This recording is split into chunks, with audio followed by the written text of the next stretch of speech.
წინ ბრიფინგი გაიმართა საპატრიარქოში. პატრიარქის ქორეპისკოპოსმა მეუფე იაკობმა ჟურნალისტებს პატრიარქის განცხადება გააცნო. განცხადებაში 17 მაისს სექსუალური უმცირესობის მიერ დაგეგმილ შეკრებაზეა საუბარი.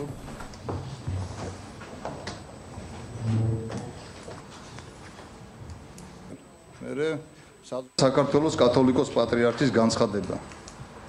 როგორც საზოგადოებისთვის ცნობილია, ამ წლის 17 მაისს რუსთაველის გამზირზე დაგეგმილია სექსუალური უმცირესობების და მათი მხარდაჭერების შეკრება, რომელიც მიზნად ისახავს არა ამ ადამიანების რეალური პრობლემების მოგვარებას, არამედ თემით სპეკულირებას, რადგან ფაქტია, ჩვენს ქვეყანაში დამკვიდრებული ტრადიციული აზროვნების მიუხედავად, მათ შეუზღუდავად შეუძლიათ წარმართონ თავისი პირადი ცხოვრება.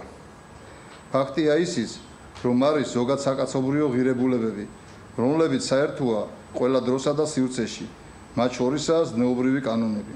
თბილისის მერიამ და ხელისუფლებამ უნდა გაითვალისწინოს ეს და გააუქმოს ჰომოსექსუალებისათვის მიცემული ნეფართვა დემონსტრაციისა. მით უმეტეს, რომ დღეს მთელს ქვეყანაში საყოველთაო გლოვაა მოყვასისათვის თავგანწირული ვაჟკაცებისა.